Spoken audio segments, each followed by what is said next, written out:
Preste atenção nesses 3 erros graves e atuais, é agora, que um católico não pode cometer em hipótese alguma. E a primeira coisa que infelizmente tem acontecido é o católico se afastar dos sacramentos, porque o sacerdote tem cometido muitos erros, falado coisas que não são a verdade da doutrina católica, porque talvez ele seja da teologia da libertação. E aí você vai vendo aquilo, se desgostando, vai ficando chateado e acaba se afastando dos sacramentos porque pensa que eles não valem, porque pensa que eles vão te afastar de Deus, porque pensa, não, eu vou pecar mais do que me santificar. Não faça isso. É exatamente isso que Satanás quer que você faça. Porque os sacramentos, meu irmão, minha irmã, não são supérfluos, não são algo que você pode ter ou não. Eles são fundamentais para a nossa sobrevivência espiritual. Então, tudo que Satanás quer fazer com você é te afastar dos sacramentos. E aí, para te ajudar nesse sentido, eu quero ler com você o que está no Catecismo da Igreja Católica, número 1128. Importantíssimo nós termos essa consciência daquilo que ensina a Igreja Católica. Diz assim: o sacramento não é realizado pela justiça do homem que o confere ou o recebe, mas pelo poder de Deus. A partir do momento em que um sacramento é celebrado em conformidade com a intenção da Igreja, o poder de Cristo e de seu Espírito agem nele e por ele, independentemente da santidade pessoal do ministro. O que é que significa isso? Quem atesta, quem garante a validade, a eficácia dos sacramentos não é o padre, nem mesmo você que participa. Quem garante a eficácia, a validade dos sacramentos é Jesus, pelo poder da sua palavra e pela ação do seu Espírito. Uma vez que eles são celebrados de acordo com aquilo que ensina a Igreja Católica, ponto final. Você não tem com o que se preocupar. Então, deixa eu dar um exemplo concreto para você entender o que eu estou dizendo. Não sei qual é a realidade que você vive hoje, mas eu, infelizmente, já vivi por muito tempo essa realidade terrível da teologia da libertação.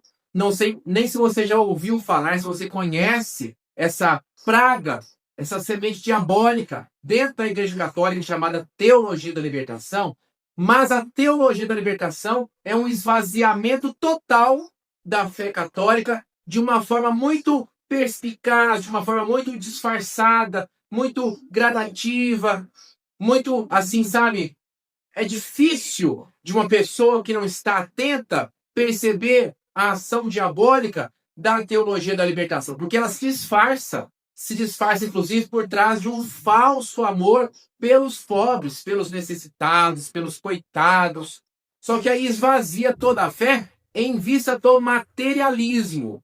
Para os adeptos da teologia da libertação, padres, bispos, etc., não existe o reino dos céus, não existe qualquer coisa que seja transcendental, ou seja, que ultrapasse essa realidade material. Tudo é aqui. Então eles traduzem, transferem para o agora, para esse mundo, todos os ensinamentos de Jesus. Por isso que para os adeptos da teologia da libertação, como eu disse, sejam padres, bispos, né, você não precisa ter qualquer esforço para buscar o reino dos céus depois da morte, na glória, na ressurreição. Porque para eles não existem, só que eles não vão falar dessa forma. Como eu disse, tudo é muito assim disfarçado. Então, repito, não sei qual que é a realidade que você vive, mas eu já vivi isso. Do padre, na Santa Missa, em cima do presbitério, dizer simplesmente que o que importa é ajudar os pobres, dar o pão a quem tem fome, cuidar dos necessitados, que isso é importante também, óbvio, né? Por isso que a Igreja Católica tem muito bem desenvolvida a sua doutrina social desde o tempo de Jesus. Não é de agora, não. Desde o tempo de Jesus, a Igreja Católica sempre teve a sua doutrina social muito bem desenvolvida. Mas não é só isso. Não é só isso. Eu preciso fazer isso também. Mas olhar para as outras coisas. E aí, voltando ao sacerdote, que eu, inclusive, como disse, já enfrentei essa realidade há muito tempo. Você vai à Santa Missa e o padre simplesmente diz na Santa Missa, na hora da homilia, que você é bobo se você rezar. Onde já se viu, deixa de perder o seu tempo. Eu já ouvi isso. Depois no final da Santa Missa, os avisos paroquiais, como tem na sua paróquia, tenho certeza disso, convidando, por exemplo, sábado que vem, teremos na capela fulano as 90 salve rainhas, as mães que oram pelos filhos, terço dos homens. E o padre debochar disso. Não, vocês estão perdendo tempo de vocês. 90 salve rainhas, para que isso? Que falta de senso. Não é isso que Jesus quer. Não é ficar repetindo as coisas. E aí começa muitas vezes a falar de política. Principalmente você tem que ficar atento neste ano de 2026, que nós teremos novamente as eleições presidenciais. Muitos presbitérios, muitas igrejas, infelizmente, virarão palco de política. Isso não pode acontecer, não é o que a igreja quer, mas acontecerá. Então se prepare, meu irmão, se prepare, minha irmã. O sacerdote não é ele que garante a eficácia, a validade dos sacramentos. É Jesus, como eu acabei de ler com você. Então, não permita que isso afaste você dos sacramentos, porque nós precisamos. Se você não for, quem vai perder é você. Se você não for, quem vai se afastar de Deus é você. Então, como eu disse, eu já presenciei, já participei disso muitos anos na minha vida. Infelizmente, não tinha outro sacerdote, vai esse mesmo. Ele é ordenado, devidamente ordenado pela Igreja Católica, recebeu o sacramento da ordem, sim. Então, os sacramentos que ele celebra são válidos. É Jesus que garante, não é ele. Eu rezo por ele, peço pela salvação dele, mas se ele for um miserável pecador que está indo para o inferno, não interessa na validade dos sacramentos. Os sacramentos que ele celebra são válidos e comunicam para mim a graça de Deus. Em primeiro lugar, é isso que importa. Então, eu já fui confessar com um sacerdote que eu contei os meus pecados para ele, ele riu. Ele debochou de mim. Coisas que eu tenho certeza absoluta que são pecados. E ele disse, não, onde já se viu? Deixa de ser bobo, isso aí não é pecado, não. Vive a sua vida. Então, assim, se eu fosse escutá-lo, eu estaria totalmente desviado. Não escute. Mas ele deu a absolução. Eu te absolvo dos seus pecados em nome do Pai, do Filho e do Espírito Santo. Está válido o sacramento. Eu recebi o perdão de Deus pelo poder de Cristo, pela ação da sua palavra e do seu Espírito Santo. Na Santa Missa, isso não é o certo. Preste atenção no que eu estou te ensinando. Isso não é o certo. Rezar o texto na Santa Missa não é certo. Não é. Você vai para a Santa Missa para participar da liturgia da missa, da liturgia da palavra, de todos os ritos são importantes, da liturgia eucarística, etc, etc. Prestar atenção na homilia. Mas eu já fui à Santa Missa que o sacerdote simplesmente comparou, colocou igualzinho no mesmo patamar o Lula e Jesus Cristo. Na solenidade de Cristo, Rei do Universo, encerramento de todo o ano litúrgico, eu ouvi, ninguém me contou, o sacerdote da teologia da libertação colocar no mesmo patamar. Ele fez uma homilia inteiramente sobre o Lula. Luiz Inácio Lula da Silva. Ele falou, não, esse negócio de Jesus, Rei do Universo, não é assim, sabe, esse Rei do Universo. Eles usavam esse termo rei porque era o termo que eles tinham à época. Hoje, se a gente fosse traduzir, seria como que um presidente. Então, vamos falar da pessoa do presidente que nós temos, o presidente Lula, que cuida dos pobres, não sei o quê. E ficou 30, 40 minutos falando do Lula e não falou mais de Jesus. Isso está certo? Não está. De qualquer político. De qualquer político. Igreja Católica não é para isso. Então, o que é que eu fiz nesse dia? Fiquei prestando atenção nas abominações que saíram da boca desse padre? Não. Peguei o meu terço durante a homilia e fui rezar o terço e pela conversão do padre. E por todas as pessoas que estavam ali desatentas, ouvindo aquelas asneiras, para que não se contaminasse. Então eu fui interceder, eu fui combater. É o certo rezar o texto na missa? Não. Mas nessa circunstância atípica, nós estamos vivendo tempos atípicos, tempos dificílimos. Então fique atento, meu irmão, fique atenta, minha irmã, para você não se enganar. Então a primeira coisa que eu trago para você neste vídeo muito importante é: nunca se afaste dos sacramentos por qualquer motivo, principalmente pelos erros do sacerdote. Quem garante, quem atesta a validade de todos os sacramentos, da Santa Missa, da confissão, do batismo, do crisma, de todos, não é o sacerdote, não é a santidade pessoal dele. É Jesus, pelo poder da sua palavra e pela ação do seu Espírito. Ponto final. Vá para você receber a graça de Deus e não se afastar daquilo que Deus tem para você. Segundo erro parecido, também muito grave, que você não deve cometer, é deixar de rezar na sua casa as suas orações pessoais, ou porque você não tem tempo, ou porque você não tem vontade. Muitas pessoas, vamos lá, caem nessas duas armadilhas.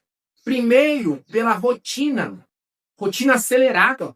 Eu já acordo atrasado, tenho que tomar café correndo, às vezes nem tomo café da manhã e estou atrasado para pegar o ônibus, e quando eu vou de carro eu tenho engarrafamento, já chego atrasado no meu trabalho, o patrão, o chefe está cobrando, é meta, é isso, é aquilo, é celular, meu Deus do céu, olho com o relógio, eu tenho que comer às vezes o almoço correndo e o dia vai passando e você não reza. Quando chega em casa já está um bagaço, já está exausto, e o dia passou e o dia acabou e mais uma vez você não rezou. Meu irmão, minha irmã, se você não cuida da salvação da sua alma, como é que você vai viver? Como é que você vai ter sentido para a sua vida? Eu, Flávio, graças a Deus, pela abrangência que Deus me concedeu, no YouTube estamos começando ainda, lá no Instagram tenho uma abrangência um pouco maior. Eu lido literalmente com milhares de pessoas todos os dias. E eu estou cansado de ver pessoas ricas, com uma aparência bela, corpo todo estético, fez procedimento, tem carro zero, viaja para a praia, e são pessoas totalmente sem rumo, pessoas sem sentido para a vida, porque não tem o seu momento diário de encontro com Jesus. Você precisa ter, meu irmão. Nós, preste atenção, somos um ser humano, formado de corpo e espírito. Nós temos uma realidade dual, corpo e espírito, mas não somos um só ser humano, não somos dois seres humanos. Eu sou um Flávio apenas. Eu tenho que cuidar do meu corpo, como eu já acordei hoje, já tomei o meu café da manhã, já fiz a minha corrida, já pratiquei o meu esporte, tomei o meu banho, tomei outro café e estou rezando sem parar. Estou gravando este vídeo. Daqui a pouquinho vou gravar outro vídeo sobre o Evangelho segundo São Mateus, que talvez você esteja acompanhando também, estamos postando todos os dias.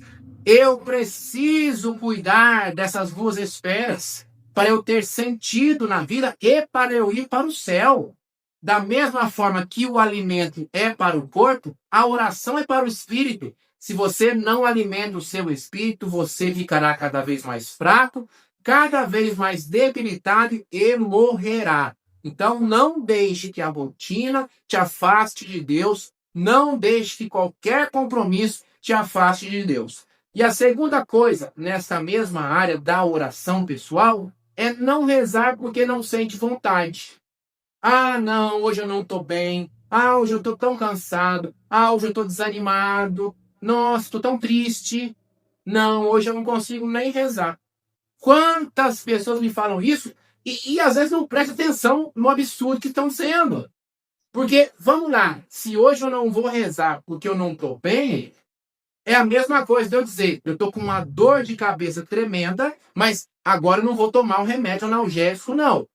Eu vou esperar primeiro a minha dor passar, depois que a dor passar, eu tomo um analgésico. Isso faz sentido? Não faz. É justamente agora que eu estou com a cabeça doendo que eu preciso tomar o medicamento. Se eu não estou bem, se eu estou, sabe, desmotivado, cansado, abatido, É justamente agora que eu preciso rezar. Pega esse seu texto e vai rezar. Ave Maria, Pai Nosso, mesmo que pareça que não está valendo. Eu rezo, rezo, rezo. Nossa, parece que não está valendo. Não senti coisa alguma, não interessa. Não caio nessas armadilhas de Satanás. Isso é mentira. Está valendo sim. Está valendo muito. Quantas vezes eu, Flávio, posso testemunhar para você? O meu trabalho aqui de combate espiritual, de ensinar as pessoas, de tirar as pessoas do pecado, de levar para o céu, é um trabalho árduo, espiritualmente falando. E quantos dias chega ali no final da tarde, eu estou exausto, fisicamente, espiritualmente, estou muitas vezes triste. Estava falando com a minha esposa, ontem eu terminei o dia, tudo correu bem, mas estava uma tristeza. Isso é espiritual. Isso é espiritual. Eu pego o texto e vou rezar. Não está valendo, não rezamos, não interessa. Ah, não estou sentindo nada, não me interessa, estou rezando. Quando você termina, você está revigorado, você está robustecido, restaurado. Então, reze. Você precisa ter uma vida diária de oração. Não caia nessas armadilhas de Satanás. E a terceira coisa também atual para os dias do agora é se envolver com outras coisas que não são de Deus, disfarçadas do respeito, da aceitação, da reciprocidade, da fraternidade, da paz. O que eu quero dizer para você? Hoje se prega, infelizmente, esse sincretismo religioso, essa mistureba, como se fosse algo agradável a Deus, e não é. Não, nós precisamos respeitar todas as religiões. Sim, claro, óbvio. Respeitar as pessoas, não respeitar as doutrinas. Aceitar as pessoas, não aceitar as mentiras que são pregadas como se fossem verdades. Não são. Então, se eu sou cristão, vamos lá. O cristianismo é uma religião monoteísta. Só um Deus. O único Deus é o Deus de nosso Senhor Jesus Cristo. Não existe outro. Então você não pode ir, por exemplo, na Umbanda, no Candomblé, porque eles acreditam em diversas divindades, no plural, e essas divindades, você acha que são quem? Se só existe um Deus, vou deixar para você discernir. Se você tiver um mínimo de inteligência, se não é Deus, é quem? Divindades? Divindades? Não é? Não vá à Umbanda, não vá ao Candomblé, não vá ao Espiritismo. A Bíblia, a palavra de Deus, condena explicitamente a invocação dos mortos. Nós cremos na ressurreição da carne, não cremos em reencarnação. Não existe leitura do Evangelho à luz de Allan Kardec. O que é isso? E as pessoas vão se contaminando e vão em seitas protestantes. Ah, eu tenho um amigo lá da faculdade. Eu sou católico. Ele é da Igreja Universal, da Igreja Batista, da Igreja Presbiteriana, Adventista, não sei o quê. Me convidou, eu vou lá. Ah, que belezinha. Não vá, não vá, porque você vai se envolver com heresias. Ah, Flávio, eu sou blindado. Eu conheço muito bem a minha fé. Isso é tentar a Deus. Isso é soberba da sua parte. Não seja soberbo. Ninguém é blindado, imune. Nós somos cheios de fraquezas. E pode ter certeza absoluta que Satanás conhece as suas. Talvez nem você conheça, mas ele conhece. Os demônios podem ter certeza absoluta que eles conhecem as suas fraquezas muito melhor que você. Então, não vá. Se você é católico, você frequenta a igreja católica apenas e ponto final. Não se misture com essas coisas. Ah, o Deus é um só. Ai, nós precisamos. Todos nós estamos indo para o mesmo caminho, ou melhor, estamos indo para o mesmo lugar, apenas passando por caminhos diferentes. Mentira! Todas as religiões salvam? Mentira! Ou então você está dizendo que Jesus é mentiroso. Ou essas falácias são mentira, ou os ensinamentos de Jesus são mentira. Porque ele diz, eu sou o caminho, a verdade, a vida. Não existem caminhos, não existem verdades. É só Cristo que salva. Então não se envolva. Você não é blindado. Não caia nessa armadilha. Você precisa se proteger. Você precisa rezar, confiar em Deus, mas não pode tentar a Deus. Ah, eu vou lá porque comigo ninguém mexe, comigo ninguém pode. Eu sou blindado. Vai que você vai cair de cara. Satanás, ele fica esperando só uma brecha desse tamaninho para acabar com a vida da pessoa. E pode ter certeza, se você brinca de ser cristão, o diabo não brinca de ser diabo. Se para você ser cristão pode se levar de qualquer jeito, o demônio leva muito a sério o serviço dele. Pode ter certeza, ele leva a sério. Ele é determinado a fazer o mal, a acabar com a sua vida. Fica esperando só uma brecha. Não faça isso. Cuidado. Trouxe para você aqui 3 erros, 3 enganações de Satanás para você ficar atento e ficar atento agora. Esses ensinamentos são para a atualidade. Vivemos tempos dificílimos e nós precisamos combater para um dia estarmos na glória do nosso Pai nos céus. E agora me conta aqui nos comentários, por favor, desses 3 erros que eu trouxe para você neste vídeo. Algum deles é realidade aí na sua paróquia? O que é que você já vivenciou? Ou o que é que você ouve aí na sua família, na sua roda de amigos? Desses 3 erros, o que mais te chama a atenção? Conta para mim nos comentários, por favor. E também, se você tiver outras dúvidas complementares sobre esse tema, me conta aqui nos comentários, por favor, para a gente conversar e aprender cada vez mais. E, por favor, eu te peço, deixe o seu like, o seu joinha, compartilhe este vídeo. Um tema importantíssimo que nós precisamos levar para os nossos irmãos. Então, compartilhe nos grupos de WhatsApp, Facebook, Instagram. Compartilhe o máximo que você puder esse vídeo, porque nós precisamos alertar nossos irmãos e para isso eu conto com você. Muito obrigado, beijão, até a próxima, fique com Deus.